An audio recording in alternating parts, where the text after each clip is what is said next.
Number two, how we should respond to God's faith. Number one is humility, honesty. Number two is humility.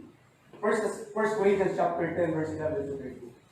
What is our response to this passage of God's faithfulness? Tingnan nga po natin. So una, 1 John 1:9, if we confess our sins, He is faithful and just. God's faithfulness was manifested in His forgiveness to us. So number 2 is humility. 1 Corinthians chapter 10. Ano sabi ng Biblia? Basahin po natin. Ready, read. There hath no temptation taken you, but such as is common to man. But God is faithful. How? God is faithful.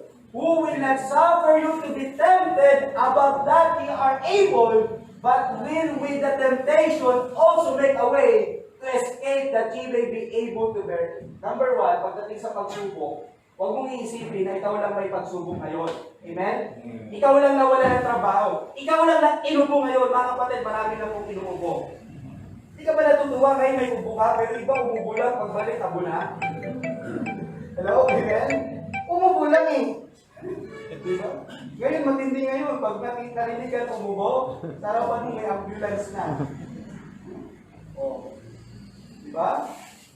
Mga kapatid, huwag mong isipin na ikaw lang may pagsubok kayo. Huwag mong isipin ikaw lang naghihirap kayo. Yung iba mga tao naghirap, pini-question na yung faithfulness sa Diyos. Lord, bakit ganito? Naglingkod naman ako sa'yo, bakit ako may sakit?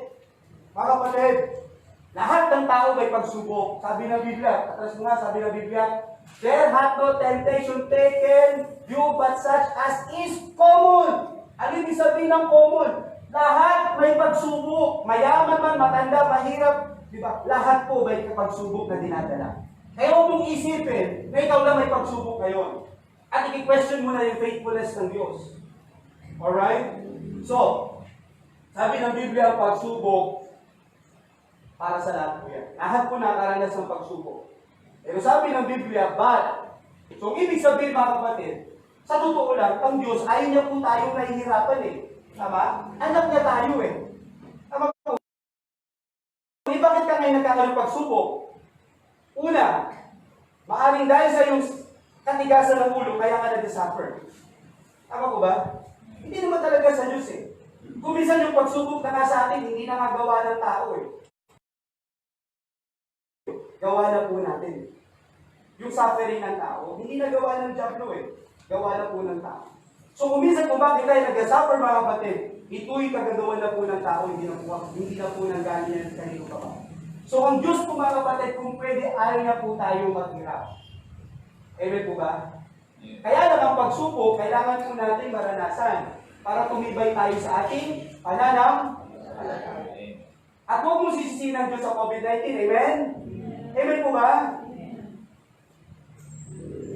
Kasi bago pa magka-COVID-19, eternity, 1 quadrillion years ago, alam na ng Diyos sa 2020, by March, darating COVID sa Pilipinas. That is God's provisions. Ano, iaalaw niyo ba yan na wala siyang dahilan? Alright? Meron. Amen? So sabi ng Biblia, kung pwede nga ayaw ng Diyos, but God. Ibig sabihin, kung nakakaranas ka ngayon ng temptation, ng pagsubok, ng suffering, tandaan mo, but God is faithful. Ang Diyos po tapat. Una, number one, paano siya naging tapat dito sa pagsubok mo? Sabi ng Biblia, He will not suffer you to be tempted above that ye are able. Ibig sabihin, pagsubok ng Diyos o ng kahirapan, hindi nagalaw yan nang hindi mo kaya. Amen? Halimbawa, si Sean. Tingnan ko nga strength ni Sean. Kaya na ba ni Sean magbuhat ng chair, ng upuan? Kaya niya na ba? Ilan po yung kaya niya? Isa lang. Pag bibigyan mo ng 5 chair, hindi niya kaya. Hustisya ba ng pamilya siya? Hindi ka na bibigyan ng pagsubok na mas higit sa kakayanan mo. Okay ba ba tayo? Yung iba, nagkapagsubok lang, sinisisi na ang Diyos. Kaya yung pagsubok na yun, kaya din naman pala. Okay ba ba tayo? Kaya lang, madalas, ang attitude natin hindi po tama. Bakit? Hindi mo na-realize ang Diyos tapat. Kahit magkaroon ka ng pagsubok, Anyway, kung magkaroon ka ba ng pagsubok, we deserve it eh, tama? Tama po ba? Kung tayo paluin ng Diyos, we deserve. Kasi nagkasala tayo, wala namang perfecto sa atin eh. Kung si Kristo nga, Diyos banal, walang kasalanan, namatay sa krus. Tapos ikaw, hindi ka mamamatay. Tama po ba? Tama? Hello, amen? Si Kristo nga namatay na banal na persona na aral sa matindi pagsubok. Tapos ikaw, gusto mo, happy-happy buhay. Tama? Tama po ba? So mga kapatid, sa ating mga Kristiyanong pagsubok, hindi yan pag-usa. Ang pagsubok, tinitas yung ating pananampalataya. So hindi ka bibigyan ng Diyos sa pagsubok na hindi natin kaya. So halimbawa, si Mark naman, Mark, ilan yung upuan na kaya mong dali?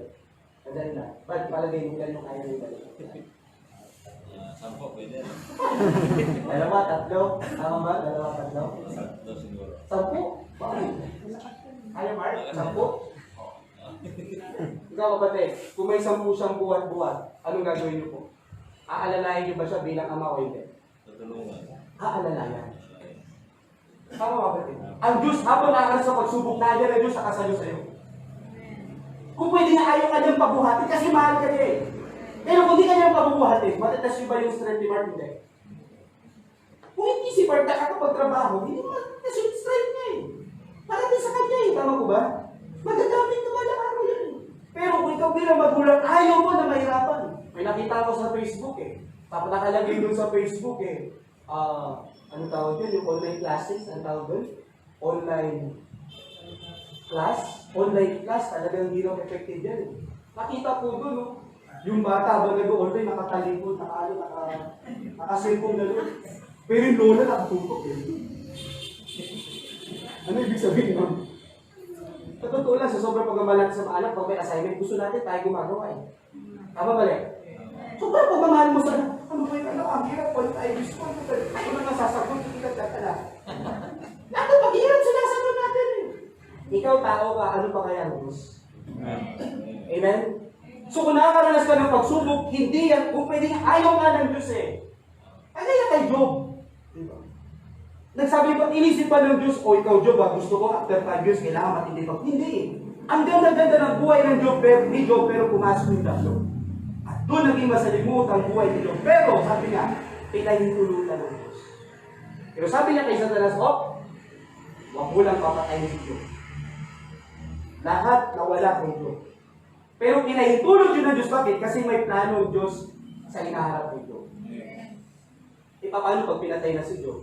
Hindi na pwede mo. Pwede namang buhayin ulit, tama po ba? Pero hindi na magiging normal yung buhay ni Job. Tama po ba? So, ibig sabihin mga kapatid, ipapahintulot ng Diyos anumang pagsubok sa atin dahil may layunin siya. At kung meron ka mang binubuhat ngayon na problema, tandaan mo na andyan sa tabi ang Diyos. Kung pwede siya na magbuhat, pero inaalalaga ka. Sabi ng Biblia, God is faithful, who will not suffer you to be tempted above that you are able, but will with the temptation, sabi ng Biblia, also make a way to what? Ang Diyos na gumagawa ng paraan, paano ba matatapos ang anak ko yung pagsubok niya? Paano? Kaya rin mga kapatid, totoo ba yung pastor? Bakit ko naman nararamdaman ng Diyos? Alam mo kung bakit mo nararamdaman ng Diyos? Sa totoo lang. At kung bakit hindi ka makalusot sa pagsubok na yan, alam niyo kung bakit? Walang pagkakaiba yun sa test paper. Binigyan ka ng test grade 1. Ano ginawa mo sa test paper? Ayoko dito, tinataboy mo yung test paper. Next year, ano ulit test paper mo? Pag-grade 2 na, pag-grade 1. Pag-grade 1 ulit. 10 years yun, amen? Usually, ang ginagawa kasi natin, pag may pagsubok tayo, anong prayer request natin pag may pagsubok? Pag may sakit, anong prayer request? Sabi, makayanan. Ayun, maganda. Makayanan. Pero usually, anong prayer request ng tao pag may sakit? Pagalingin. Ipagsubok kayo, mas magagalingin agad. Ay, mga kapatid. So, dapat ang prayer request, Lord, tulungan mo ko na malagpasan ito. Amen. Tama? Kasi hindi ka ihalaw ng Diyos eh. Kaya nga ako, conviction ko, pag naka-COVID ako, huwag na ako magpagamot. Kasi kung mamamatay rin lang, hindi mamatay. Tama po ba? Amen. Tama? Nag-isip ka pa lang eh, wala din, patay din. Ibigay mo na yung pundo sa mga tao, pili mo ang mahal ng COVID pag may kasakit. Pero kasi pinalin ako sa ako yung mapatid. Ako niyo po. Pero kung may plano pa sa akin ng Diyos, bakit niya ako bibigyan ng COVID? May plano pa nga siya eh. Ako ano mapatid? Ano yung logic? May plano pa sa'yo, bakit ka magkaka-COVID? Wala nang planong ng Diyos, pinagtuloy magka-COVID ako, di salamat. Pero kung kailan ka pa itulutan ng Diyos at pagalingin ako ng Diyos, ibig sabihin to manifest the power of God sa mga tao. Hello na kayo mga kapatid. Ako, may binisita ko, dalawang mag-asawa, pareha sila, may tubo. Sakit na lang muna, may tulong. Sabi ng Diyos, dalawin ko eh. Social distancing muna kasi. Sige po, social distancing. Bible study, prayer. Gulat siya. Gusto na wala yung sakit ang ulo namin. Mag-asawa, dalawa na wala sakit. Yung dati social distancing, uy, gusto, kamusta ka na? Nagbigay ko. Kumain na kami lahat. Iba na tingin niya sa atin. Sabi nila, hindi ko pasto, hindi ko siya lugar namin. Bakit kapatid? Umubo ka na. Meron na dyan ang bilang siya. Kaya pagka umubo, atago ko doon sa aming kwato. Binubusan ka. Huwag na marinig ka kapit pa. Bilhin mo yun. Sabi ko, talaga wala na konsento. Survive mo. Gumalaw yung paso yung tugad nila glory. Gumaling by the grace of God. Amen. Pagbalik ko, ako na rin ito. Bakit? Okay, umaga. Bakit? Ito naman isa pa yung tingin niya sa akin. O gali ko, nagbiyaya ko yan. Umaga pa dali alas 6 pa lang. Travel na. Pagbalik ko kasi naligo agad. Kasi galing na sa labas eh, ligo. Konting pahinga, bihis, o preach. O pagkagabi, nalambigan ako. Kaya nag-pray ako dito, kanina sabi ko, Lord, dinuubo ako ah. Sabi ng Diyos, kasi nga naligo ka, di ba? Hindi kasi na, minsan kasi siya, COVID hindi naligo ka. Sabi sa akin ni Lord, anak, uminom ka na maligam ka na tubig ka kasi. Inom. May ubo pa ba? Wala na. Amen? Amen. Hindi sabi pa kapatid, makita mo yung kapangyarihan ng Diyos. Kung ipapaitulot ng Diyos ako magka-COVID, this is my personal, gana lang ako si Salari. Kung mamamatay ako, mamamatay ako. Kung kayo kapaitulutan ng Diyos. Tama po ba? Wala, hindi na naman ako, so mamatay na lang. Ngayon, Lord, kung buhayin mo pa ako, bakit mo ko bibigyan ng COVID pa rin? Kasi mga kapatid, anybody can be 10 years of COVID-19. Anybody! Hindi ka pwede makapag-studio, dito na ako sa loob ng bahay, hindi na muna ako mag-church kasi may COVID ka sa church. Hello? Nakakain ka ba bukas? Opo. Ano kailangan mo? Mamamalingkin ko. Doon sa paligid mo, pwede maging career. Wala mga kapatid eh. So, ibig sabihin mga kapatid, gawin mo lang yung best mo paano ka maingatan because you have faith in God. Pero hindi mo na magagawa to protect yourself from COVID-19, ibigay mo sa Diyos. And that's the time, kung ikay bubuhay pa ng Diyos, kahit ilang COVID-19 pa yan, buhay pa tayo. Amen po ba? Dapat set mindset ka na eh. Alam niyo kung bakit pag hindi mindset, hindi nakaset yung mind mo, hindi ko reset sa Diyos? Unti ko bulan yan, suspect ko agad COVID. Tama ka na. Patakot na itong mag-ubo ako ah. Pag-COVID na ito ah. Pick up ka dyan sa hospital. Pag pick up ko dyan, kasama na mo, sabi sa anak mo, huwag ka lang sa labas, baka dito batay. Pag ilang days, pagbalik mo, abukan. Sobrang takot at sa COVID-19 pa ka. Kapatid, relax lang, amen? Amen. Ang Diyos hindi ka na bibigyan ng pagsubok na hindi mo kaya. God is faithful. Pangalawa, He will make a way to escape that He may be able to bear. Halimbawa si Mark, 10 kaya kukuhan, o babawasan tayo ng Diyos. Mark, 8 lang buwan. Bakit? Kasi gusto ng Diyos, malapot 28 tayo. Amen? Tama po ba? Ibig sabihin, kung pwede nga eh, wala ka na dapat bubuhatin eh. Kaya lang may jablo, inaakusahan tayo, anak.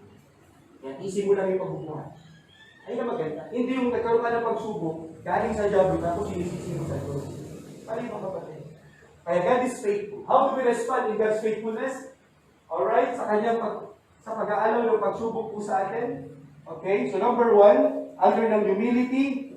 Alright, pagpapakumbaba. Ano ibig sabihin ng pagpapakumbaba dyan? Acknowledging that there is no difference between you and others. Amen. Isipin mo, pag nakaranas ka ng pagsubok, wala kang pagkakaiba sa iba. Lahat nakakaranas ng pagsubok na kapatid. Kung isa na sisihin mo ang Diyos, huwag po natin sisihin ang Diyos. Amen? Amen. Ako po ba? Ito, tanong yun. Sino po dito? Hindi sisihin ang Diyos pag nagkasakit, tas kamay.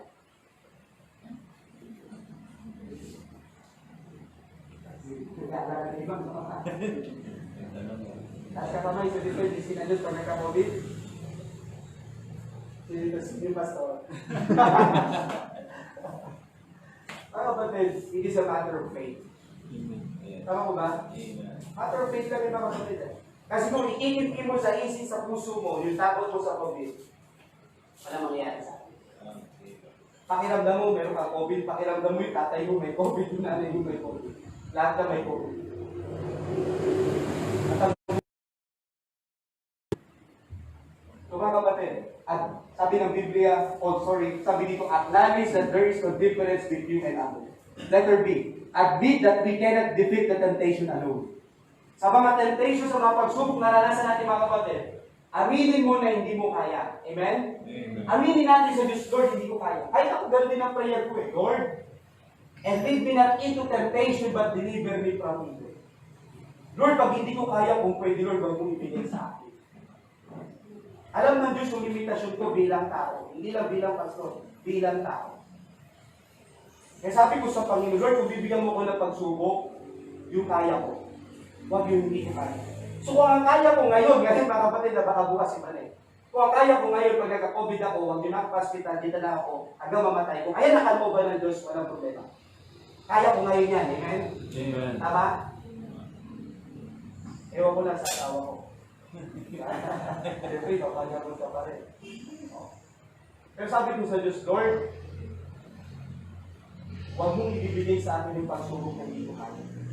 Kayo mga kapatid, hindi ko kayo pinipili. Amen? Kaya sabi ko lang ang aking faith. Ngayon dito, ang faith mo naman, Lord, please, huwag mo kong bigyan ng COVID. Diyan mo ka lang, amen? Hanggang doon naman kasi kaya mo. Tama mo ba? Pero yung faith na, Lord, kahit magka-COVID ako, magtitiwala ako sa'yo. Ibang faith yun. So, ibig sabihin, kaya mo. Pero kung hindi mo kaya, eh, hindi naman ibibigay ng Diyos. Pero mga kapatid, hindi ibig sabihin, hindi binigay sa'yo ng Diyos. Diba? Mas spiritual ka. Ikaw wala kang temptation, wala kang problema. Mas spiritual ka doon sa may problema. Malino. Kasi ang temptation para sa lahat. Kapag kapatid. Ibig sabihin, hindi porkit wala kang temptation, wala kang problema ngayon, masaya ka ngayon, mas spiritual ka, mas malapit ka kay Lord. Kaysa doon sa mga Kristiyano na may pagsubok ngayon, ibig sabihin, hindi sila spiritual, malino yun ang kapatid. Sa totoo lang, yung mga kapatiran na yun na may pagsubok, at talagpasan nila yung pagsubok, mas may reward sila kaysa sa atin na walang pagsubok.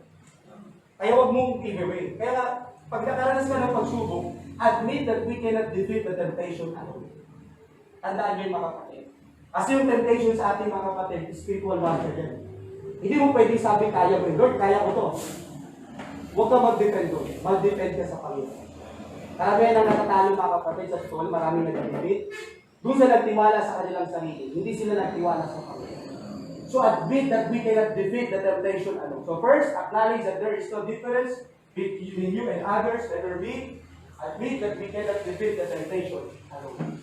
And the letter C, ask God to give you steps to escape. Steps, God will, sabi po dito. Ano po ba yung paraan? Sabi dito, ask God. Hingin daw po natin sa Diyos to give you steps to escape yung mga temptation. Ngayon, paano yan? James chapter 1 verse 2. Sorry po, James chapter 1 verse 5. Ito po yung temptation. Ano po sabi ng Biblia? James, a servant of God, and of the Lord Jesus Christ, with the 12 tribes which are scattered abroad, greeting, brethren,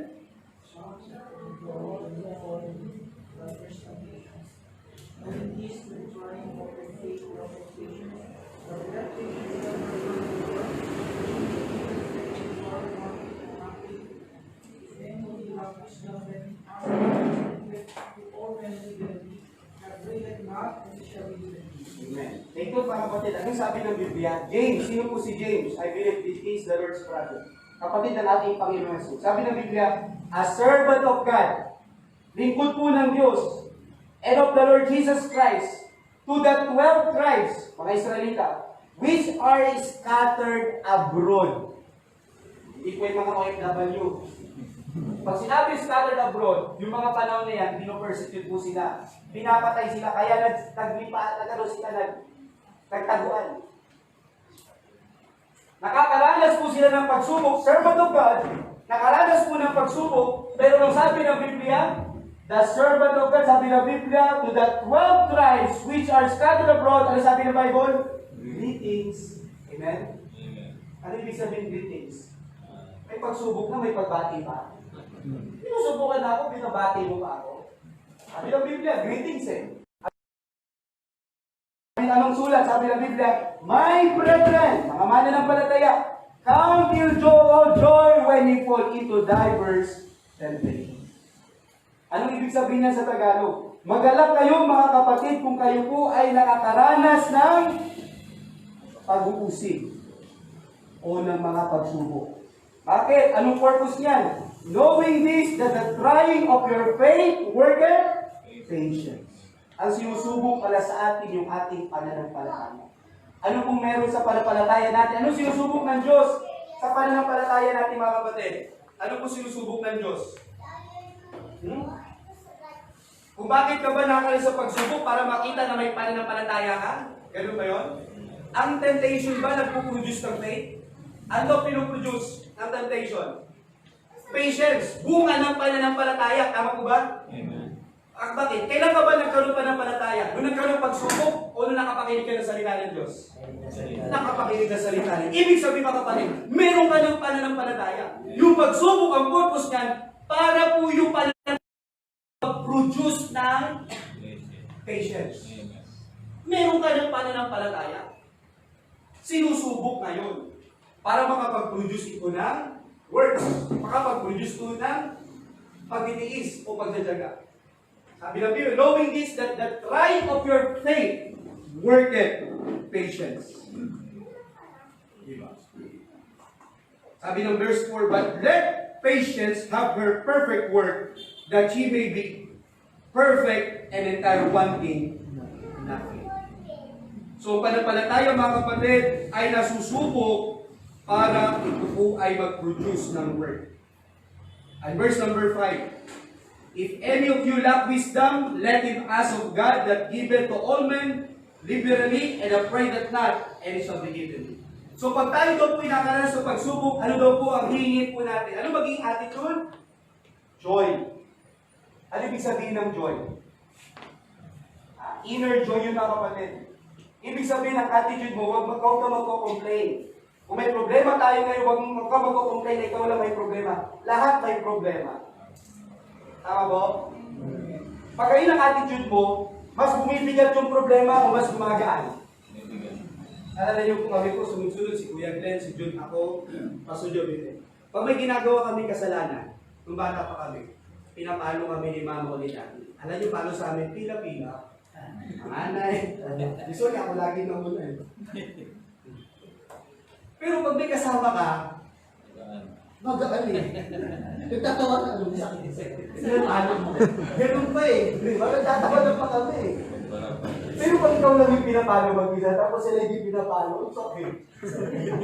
Ikaw lang yung pinalo, ba't sila yun? Kaya minsan yung temptation, ganyan attitude natin. Sumasakit kasi feeling mo, ikaw lang pinapalo. Pero hindi mo alam, ang dami pala naghihirap. Ang dami pala may sakit. Yung attitude natin, mali. Kaya sabi ng Biblia, count it all joy. Amen. Di ba pag napalo ka, ang sarap? Tama? Yes. Di ba? Napalo ka. Yung sabi ba kapatid, huwag mong isipin ikaw lang may ganyang pagsubok. And then, sabi ng Biblia, ang purpose niyan para mag-produce ng faith. Pag ang bata pinapalo, ano na po-produce sa bata? Pag ang bata train, disiplinado, pag napalo yung bata, ano na po-produce? Di ba natututo yung bata? Tama? Natututo siya eh. Ano pa? Nakakapag-produce siya ng magbuting pag-ugali. Pag napapalo. Tama, mali ko. Hindi sungay ang lumalabas. Sungay, pagka 12 anyos, saka mo siya pinalo, sungay na talaga lalabas mo. Ako ay mapatid. Pero bata pa lang, na-train ko na ng discipline. So, napuproduce yung mabuting katangian ng bata. Ako ay mapatid. Ganun din sa ating mga birmaklis. Bakit ay pinapalo, pinagsubok para may produce yung mabuting karakter pag-ugali sa atin. So, number 3, ano sabi ng Biblia? If any of you lack wisdom, let him ask of God that giveth to all men liberally, and not it shall be given. Ano ibig sabihin niya? Sa panahon ng test, ano kailangan mo? Panahon po ng test, ano kailangan? Salamat. Kopyahan. Ano po? Ano? Salamat. Pagsasali. Test, tama. Pagsasali. Preparation. Tama. Pero pag actual test, ano po kailangan mo? Wisdom. Ano ibig sabihin ng wisdom? Application of knowledge. Application po yan. Yung mga natutunan mo, dun mo i-a-apply. Okay, kapatid? Ayun po wisdom. Hindi sa panahon ng pagsubok sa ka mag-review.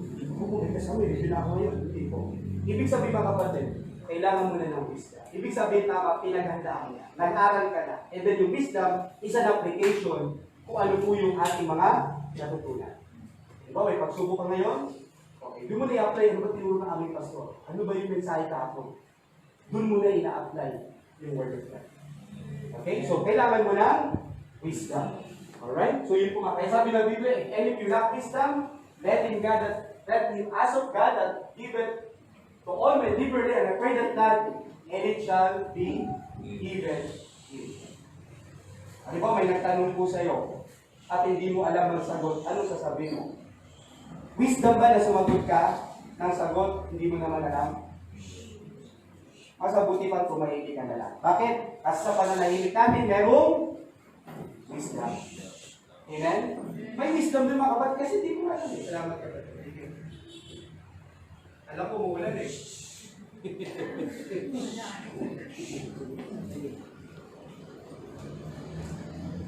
Pero ginagawa natin sa church mga kapatid, ulit ko po. Kung bakit tayo nagkaroon ng shifting sa ating services. Alagay po sa Bible, Proverbs 22 verse 3. Kabiyaya na. Proverbs 22:3. Ano po sabi ng Bible? Nakanasay na matindi pagsubok tayo. May COVID-19. That is real mga kapatid. Hindi lang pala yung faith. Di by faith, wala COVID-19. May COVID-19 mga kapatid. Ano kailangan natin ngayon? May COVID-19. And the wisdom, ano sabi ng Biblia?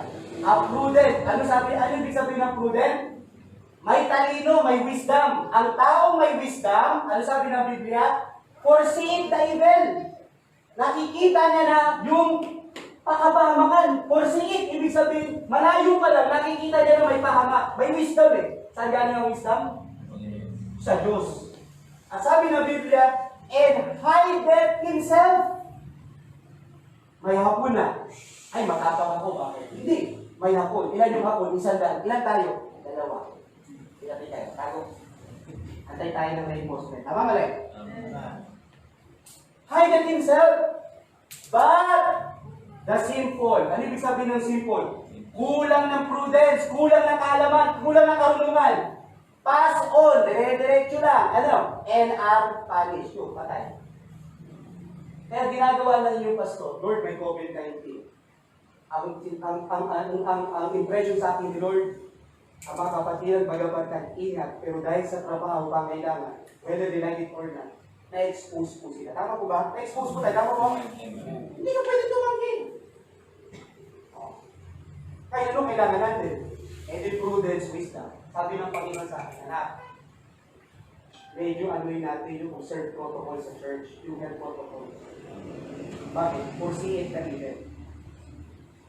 Hindi porkit nagpe-pray kayo dyan, hindi na kayo pwede maawaan ng COVID-19. Kailangan nyo ng wisdom. Amen? Kaya ginagawa na yung pastor, that is wisdom.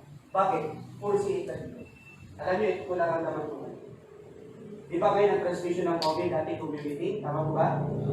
Ngayon is workplace. Tama po ba? Alam niyo yung pangatlo na nararamdaman ko? Mga church. Kaya hindi ito. Maraming mga tao excited magsimba. So yun po, sila din nagsimba. Akuha sa church siya. Okay naman yung maganda yung papad, walang problema niya. Pero gamitan mo ng wisdom. Amen? Wala pa naman. Hindi pa naman nawala yung COVID. Kumalas na yung COVID? Nandiyan pa rin eh.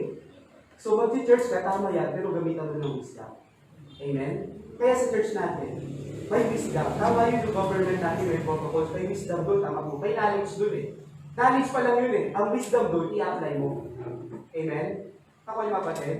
Hindi po sinabi ng government, sabi ng government, gino agad yun. Hindi ganun. Pag-aralan mo, paano gagawin? Paano? Kailan ba? Bakit ba? Bakit ba pinapagawa? Ako yung kapatid. Kaya ang discernment ng inyong pastor, baka sa mga sin. Hindi lang dito sa church natin, kahit saan. Ito kapitbayan natin, no? Excited sila. Hindi ko alam kung may wisdom sila. Knowledge yung pagpunta sa church, that is knowledge. Pero kailangan mo ng wisdom. Sa church natin, sabi ko, sabi nyo, anak, ayaw ko sa loob ng church. Kasi isa lang sa ating magkaroon, ano na tayo lahat? Person of under HSPD NBI. PI. Kahit pangarap mo maging NBI, PI. Amen? Wala na tayo. Tama po ba mga kapatid? Hello, amen? Amen. Sapat yung tingin niyo sa akin, mga kapatid. Di ba, tumitingin sa katawan? Mga kapatid, so kailangan ng wisdom. Amen po ba? Kaya huwag kayo ma-open to sabihin natin, o wala mo ng handshaking. Okay po ba? And then observe proper social distancing. Kahit mag-asawa, kahit magkaibigan, medyo lumayo. Pag nasa public places. Ako yung mga kapatid. So yun po. And then wearing of mask. I-observe natin. Tapos yung yung 50%. Sabi kasi 50% eh. Kaya natin sa 50% yung ama at yung church. Okay mga kapatid. Ako yun po. For the meantime na naman po ito. Diba? So that is wisdom, sabi ng Bible. A prudent man foreseeth the evil and hide. Alam mo, kahit si Jesus, nagtago din siya. Nung alam niya, maraming papatay sa kanya, hindi niya papanahon na mabaho sa krus. Nagtatago, umiiwas si Jesus. Ano ba naman natin si Christ? Hindi po karuwagan ang pagtago. Hindi karuwagan ang pag-iingat. So kahit sa church, i-apply natin, amen? So yun po mga kapatid. Ayun po yung pinakita sa akin ng Panginoon. A prudent man foreseeth the evil and hide himself, but the simple trust in our value. So ibig sabihin mga kapatid, ay sa book of James, we need to ask wisdom.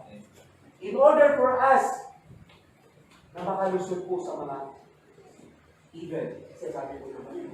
Okay? So yun po mga kapatid. So, what is number C? Ask God to give you steps to escape. Such steps will be blessed by God.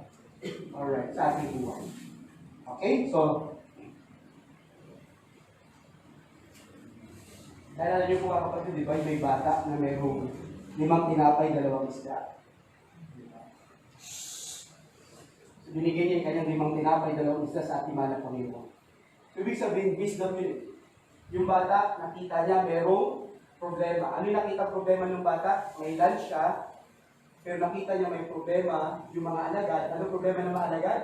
Sabi nila sa Panginoon, Lord, paano natin pakakainin yung 5,000? Tama po ba? May problema eh. May nakita siyang need eh. Pero ano yung wisdom sa bata? Yung kanyang 5 loaves and 2 fishes, in-offer niya sa Panginoon. At anong nangyari po sa 5 loaves and 2 fishes? Ang sabi ng Biblia, ipinag-pray at pinagpalan. So, ibig sabihin mga kapatid, every wisdom na hiningi natin sa Diyos, pag in-apply natin yan, merong alin? Merong pagpapalan. Alright? And then,